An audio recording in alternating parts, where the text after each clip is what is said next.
What's up, guys? Welcome back to another one.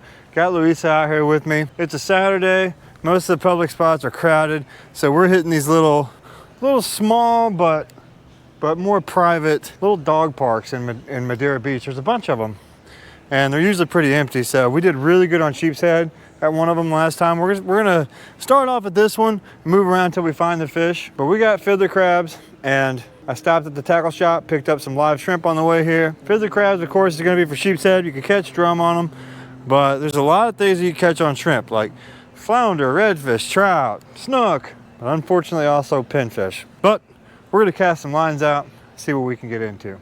It's got a 20-pound leader to a 1/0 owner needlepoint J-hook.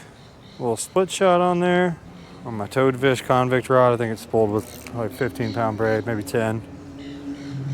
Yeah, guys, Luisa's cast up over there. I guess I'll try these docks over here. We got a bunch of wood blocking them off today. That wasn't here last time, was it?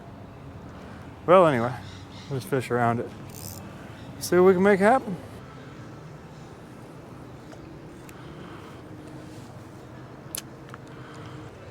Oh, oh, oh.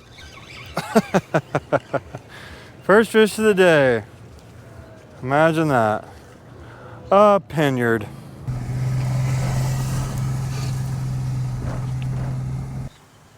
Switch me rods. This is your rod. You can't handle a rod like this. It's a toadfish rod. You're not toady enough for the Toadfish Club. Yeah. And, hate to say it, you probably never will be. All right, guys, nothing but a pinfish at that other spot. So this spot's proven. We caught a lot of sheepshead here the other day when we were here, so we're gonna try it again. But we only had crabs last time. I'm gonna try shrimp, see if there's something wants to play besides pinfish. Luis has got crabs. Water's a lot higher here than it was the other day too. Like way higher, so we'll see. We'll see what we get into. Yeah, I'm getting bit, Luisa. Yeah. Yep, there he is. No way! You saw him? Come unhooked. Dang. I still got my shrimp. Luisa said she saw it. You did see it? Yeah. It was a sheep? Guys, we just got here. Oh my Lord. Well, let me throw it back out there just like that. GoPro, stop recording. Guys, Luisa's got a big redfish on it. Just stop the camera. Oh my God, that's a big redfish, Luisa. Baby, okay, get. All right. Yeah, guys, I just turned the camera off when she hooked up. Now that is a nice slot redfish right there. Good job. I hooked him on the belly. No, you hooked him in the mouth and just wrapped him around. Somebody saw us and honked the horn at us. Good job, baby. Now you caught a nice redfish. All right. Wow, this spot is just fire. This is my second redfish. Yeah, but this is your first, like, good one. This is a second one. Oh, well, this is a good one, though. Nice. Right there. I'd say 22. He's 22 inches. Good fish. There we go.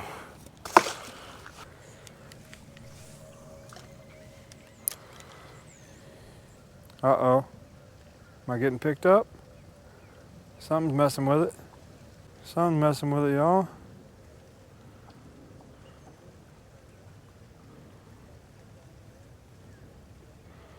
Something's messing with it. There it is. There it is. Sheep. There's a sheep. Yep, he's a good one if I got him hooked good. If I got him hooked good, that's a nice sheep. Okay, I guess I'm flipping him. Hopefully I can flip him. There we go. There's a sheeper. Got him. They're up under the dock. That's a good fish right there, guys. Yeah, he's a good one. Let's go get him measured up. So you hold the line in one hand and take the de-hooker and turn him upside down and you just jiggle him. Comes out every time. Works really good for sheepshead. His tail there. He's about 17. Still not bigger than mine. Get out of here. Luisa caught an 18 the other day, guys. He was 19 inches. He was 18 and a half. No. I got it on camera. He was bigger. I'll never hear the end of it, but that's a good fish.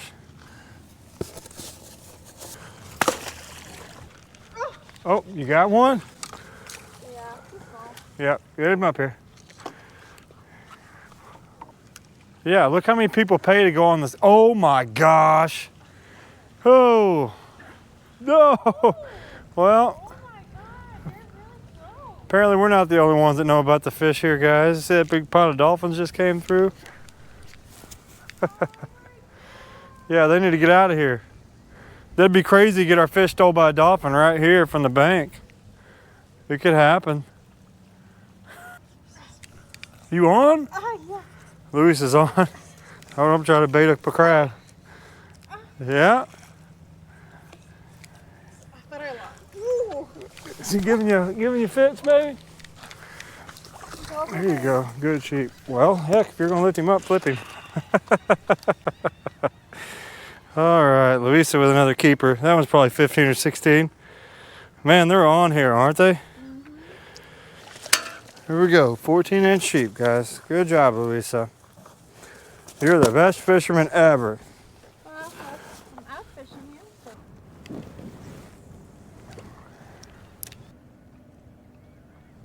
There's one. There's one. I finally hooked something off of that piling right there. Something robbed me earlier a bunch, guys. I don't know if it was this sheep's head or not, but that looks like a keeper. There we go. He's probably about 12. He's probably about 12. What up, brother? I got you that time. Good fish. No, he's bigger than 12, maybe 13. We'll go find out. All I know is I got you, you sucker. Yeah, about 13 and a half, y'all. Good keeper size sheep. All right. All right, guys, it's getting dark. Bite's been dead for a couple hours and we are freezing. The temperature has dropped from like, well, I'll put it like this. When I got here, I was hot. And now, I'm cold. It's like, I don't know, it feels like about 50 degrees. About a 20-degree temperature drop, you think? Anyway, we're gonna throw our catches in the cooler, get home, clean them up. I can't decide yet if I'm gonna do a catch and cook or if I'm gonna turn this into a 2-day trip. I'm not sure if we're going back out tomorrow morning or not. I guess you'll find out in the next clip. There we go. That's a nice redfish. All right, guys, as you can probably guess by the title of the video, we decided to turn this into a catch, clean, and cook.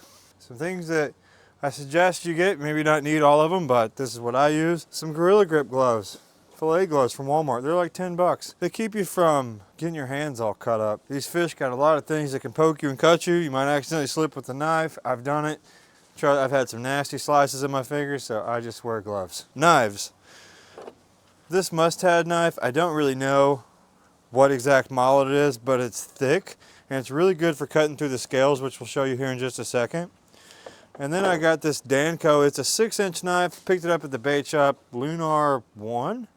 But it works really good specifically for sheep's head. It's short, it's really thin, which you kind of need to, it's just better than using a big fat knife, you'll see, because you got to get under the skin to cut your outline of the sheep's head.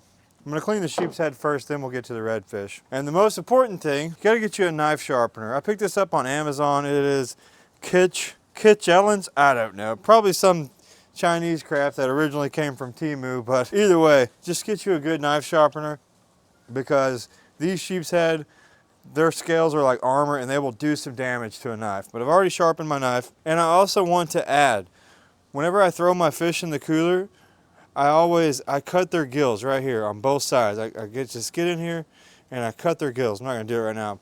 And that bleeds them so that the meat is nice and white, gets all the blood out, and then the cleaning process is much less messy. So all right, the first thing you want to do whenever you clean a sheep's head is make your outline.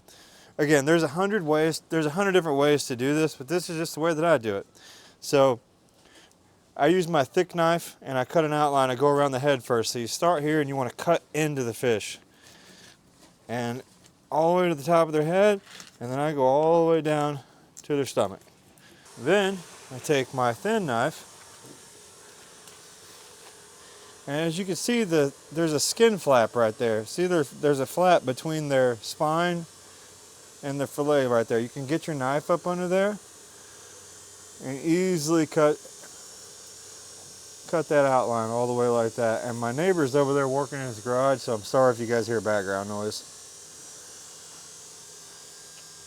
But trust me, if my knife wasn't sharp, that would not be so pretty. So again, I can't stress the knife sharpener enough. Then we just work our way back. Well, messed up a little bit right there, but that's okay.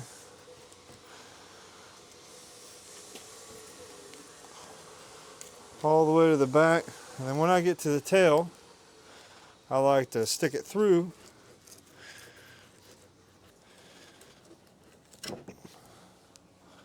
And there we go. We got our outline. So now we're going to start peeling this fish apart. So just take your knife and slowly rake along the spine all the way up and down the fish. Once you get to this part, you'll feel their rib cage. They have a big, ugly rib cage. And that's why people say that cleaning sheep's head is so hard, but I'll show you what we're going to do about that rib cage. So you want to go back to the bottom of the fillet and just keep on working your way back up to that rib cage. See, we got it pretty good there.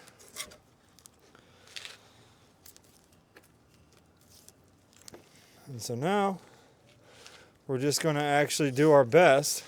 And you don't have to be perfect about this, but we're going to do our best to fillet the fish, to get that fillet off. Oh, we're going to go above the rib cage. So some people go through it with a big heavy knife, but I find this works pretty good for me.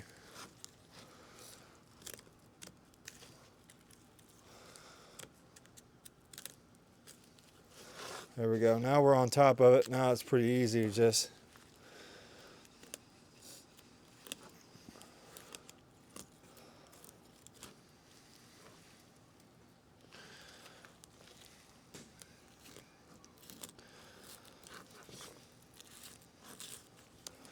there we go.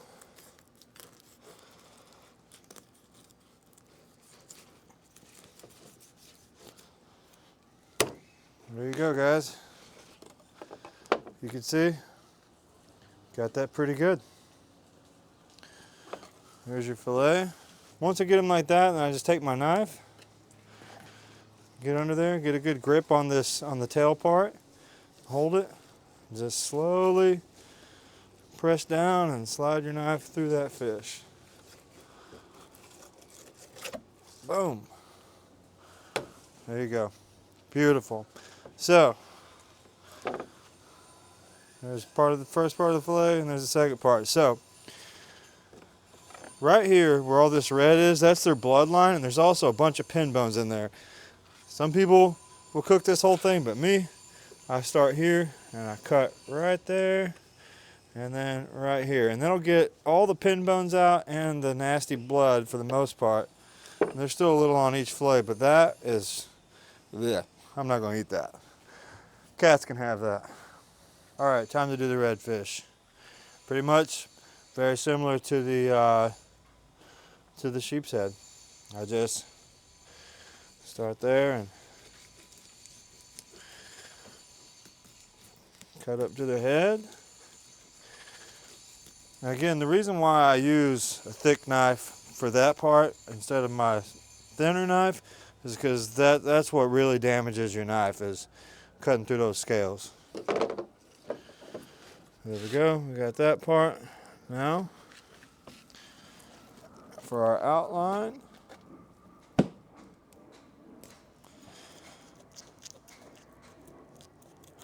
redfish have scales too, but they're not quite as bad as sheep's head.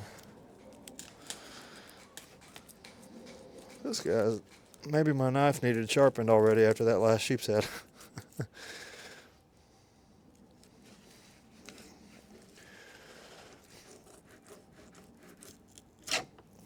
we go. And it helps if you have a proper fillet station too. Me, I just got my truck bed. I'll make do with what I got. All right, so now that we made that outline, we're just gonna rake along the fillet the closest we can. And these guys got a little bit of bones up here, but not anything bad like a sheep's head's got. Again, I'll never claim that I'm a professional at cleaning fish. I just get it done. Yeah, we left a little bit of meat on that side, but that's okay. We still got a really nice fillet off of it. Yeah, I left some meat. I could have done a better job, but I'm human, guys. This is for us to eat, not a restaurant. So it'll be good enough. That's a really nice fillet still. Now, just like the sheep's head, close to the skin as possible, and once you get that far, you can kind of stick your hand up under the meat, hold it down, and it works pretty good. But way more meat off that redfish than the sheep's head. Yeah, that's a nice fillet right there. That looks like something you buy at the store. Yep, I caught it. Yes, Luisa, we know you caught it. All right, y'all, I'm gonna get the rest of these fish cleaned up, and then Luisa is gonna show us one of her home-cooked Honduran meals. Are you gonna cook it Honduran style? How are you gonna cook it? I think so. The plantain chips That would be good. and the rice and beans. That would be good. That'd be really good. All right, stay tuned for that. We'll see you guys in the kitchen. Well, I am. Okay, so hello guys. So as you saw, Michael and I have caught a few sheep's head and I caught a redfish. And that's what we're gonna be making today. So today we'll be making breaded sheep's head and redfish. This is the sheep's head. Sheep's head and redfish. Yeah. And we're gonna make it with casamiento, also known as rice and beans with a touch of coconut. And we're also gonna be making plantain chips, Honduran style. So I was originally, I'm originally from Honduras, born and raised, and I've been living here for a couple years now. But I love my food from back home, so we'll get started. Also, Michael loves it. He loves plantains. So we're gonna start by cutting the plantains. This is not like peeling a banana. There's a specific way that you have to do it. So what you do, I just cut the edges off. I do this to try to separate the peel. It's really rough, unlike a banana. So you gotta do this to kind of separate it. And this is gonna be a little bit messy because they have a little bit of a sap, kind of like a milk. And that's what stained this knife, but that's normal. And that's bitter, so don't try tasting that. So you're gonna do that. You see that I separated a little bit with the knife. Now I'm gonna also separate the other side, and it's gonna be easier for us to just put our fingers in or just keep using the knife to peel it off. I do this first so that way I can just sprinkle a little bit of olive oil, salt and pepper on it, put it in the air fryer while I start with doing the fish. And last, we're gonna do the rice and beans with coconut, casamiento. But as I was mentioning earlier, so I do the casamiento last. We already did, we have some leftover rice, which will be perfect because it does get a little bit moist since I put a little bit of the juice from the beans and the coconut. So perfect, so that way it's not gonna be like super mushy. So now that it's peeled off, you're just gonna slice it. You're gonna make it look like chips. You're gonna do it this way. That's how I prefer. Some people prefer longer chips. I prefer to do them this way. They're not gonna be all the same. With like the width of it, it really depends if you like them really crispy or you like them a little bit soft. I do them kind of like not too thin, not too, how do you call it? Wide. not too thick. So that way they can be crispy, but I'm not gonna overburn them because if they're too thin, you're probably gonna burn them. So I just cut them like this, and I'm gonna do the same with the other plantain. Exactly the same.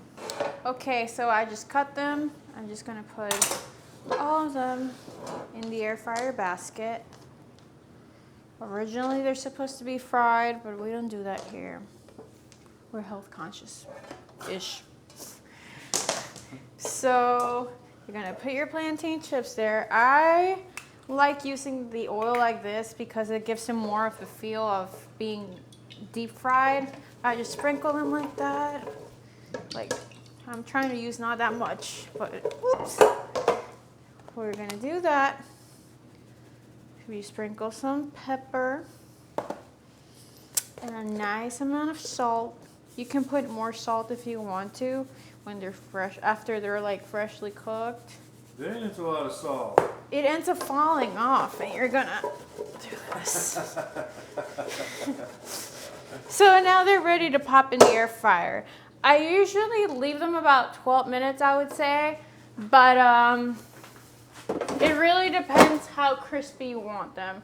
I take a look at them every once in a while, and if I want them like a little bit more crispy, then what I'll do is I'll spray a little bit of the avocado oil. That's what I use for these, to give them a little bit more of that like crispy like texture and look. You want them until they're like golden. So you got the air fryer on 390. 390. Our has the air fryer set, so I'm guessing that's like the standard for all of them. So yeah, I just put it in air fryer. I put it 20 minutes because I didn't preheat it. I recommend preheating. So yeah, I just take a look at them about every 5 minutes. Shake them a little bit until they're the way you want, usually golden brown. So now we're gonna move on to the sheepshead and the redfish. So for this, what we're gonna use, I just got some breadcrumbs, plain. I like putting a little bit of Goya in them. We're gonna do the bread. What? Goya adobo seasoning. Okay. I usually like the red lid, but that one's a little more salty. If you have a heart problem, then use the low sodium one. This one is with no pepper. Okay. It depends on what you like, allergies, whatever. So we seasoned our breadcrumbs a little bit because this is what we're gonna use to get that crispy fish. We're gonna crack an egg and we're gonna dip the fish there before putting in the breadcrumbs. And for seasoning the fish, I like using, again, the adobo. I like using paprika, onion powder, garlic powder. Sometimes I use a little bit of salt. I feel like with sheepshead, you usually need some salt. So, yeah. So what you're gonna do, I like cutting these into nuggets. So I feel like it's easier to like eat. So, all right, I'm gonna start cutting them. We're gonna season them. We're also gonna use sazon Goya. This was paprika. That was paprika? Paprika. Now we're gonna use onion powder. I like a lot of seasoning. Yeah. I'm Hispanic, I need it. Apparently us white people don't use enough seasoning, guys. Oh yeah, you should taste his freaking ground beef. Good Lord, Luisa, you're not even gonna be able to tell that's fish. Guys, leave me a comment, let me know if you use that much seasoning. I mean, her food tastes good, don't get me wrong, but I've never watched her make it. That's insane. We're gonna also use sazon Goya. Who? Sazon Goya. You have to show us white people don't know what you're Sazon Goya. That's usually Puerto Ricans like this. They put in their, and Cubans, they put it in the arroz con gandules. Yeah, nobody knows what you just said. Say it again. Arroz con gandules. That's what people. Arroz con what? Arroz con gandules. Okay, arroz con gandules. Lord. I'm not Cuban, although people say I look Cuban. Well seasoned. Now, what you're gonna do is you're gonna dip into the egg wash. Okay. And then you're just gonna put it here. I honestly do it with a fork because that way they don't get clumped up. Yeah. You just put them through here until they're fully covered. Yeah. And then I just put in a separate plate. Yeah. And I keep doing this with all the pieces of fish. I usually just, you know, put a couple in here. Like put them in the egg wash and ta-ta-ta-ta. Okay. Ta-ta-ta-ta. We just breaded our fish. So again, air fryer basket.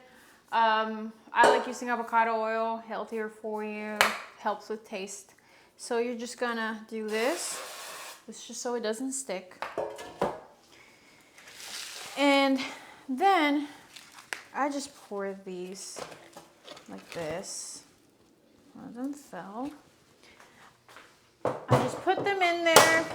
I do sprinkle them once more, but like, so they get like crispy, you know? So I'm just gonna leave them in the air fryer. And again, they probably take around 15 minutes, but it's a lot of sheep's head. So Have to stir them around, flip them.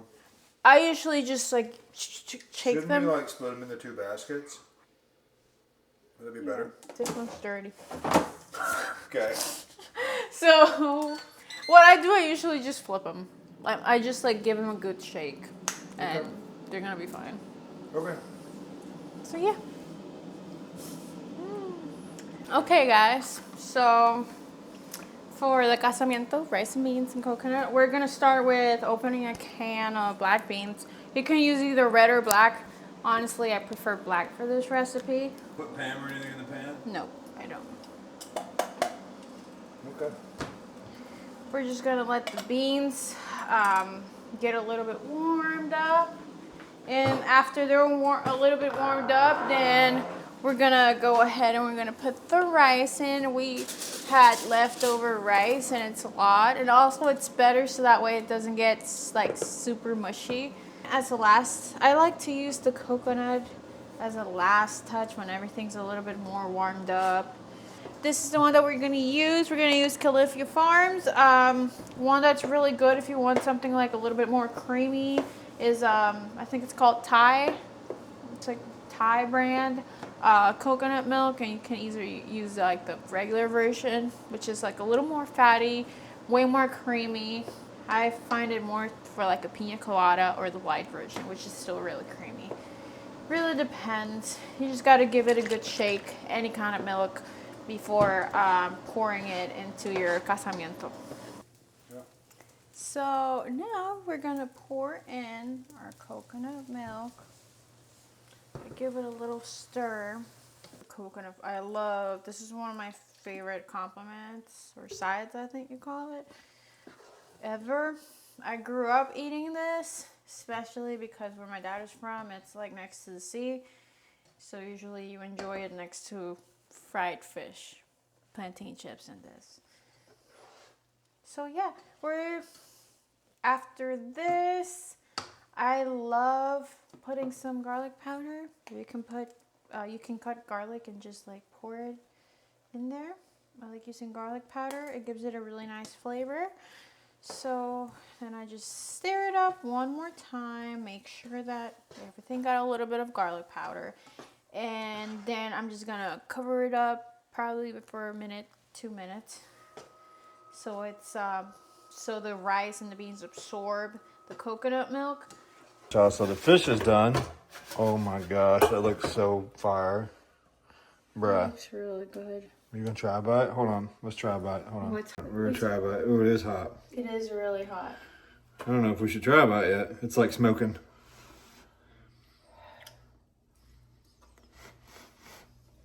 Too hot to eat? It's good. I bet it's good. It's gonna burn my mouth though.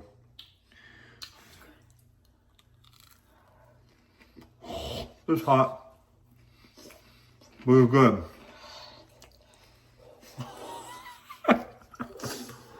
We're mashing, by the way. We do that all the time, but I know, not on purpose. no.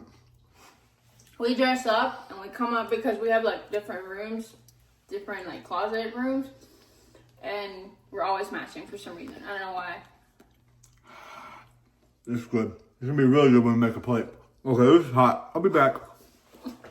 As we got our plantains, sheep's head. We didn't cook the redfish. We didn't have enough breadcrumbs. We'll cook that tomorrow. We got the plantains, the sheep's head, rice, beans. Like that looks fire. And I prefer eating out of a meal prep container because I'm just weird like that. I mean, I can eat my food without having to worry about it falling off the edge of my plate. I don't know. Is that not a thing? Am I the only one? I think you're the only Leave me a comment. Let me know if you guys think that's weird. But all right, it's smoking still. This is gonna be fire. I'm gonna get rice and beans, plantains, and some fish all in one bite. Oh, it's smoking. I'm gonna burn my mouth. Ready? Yeah.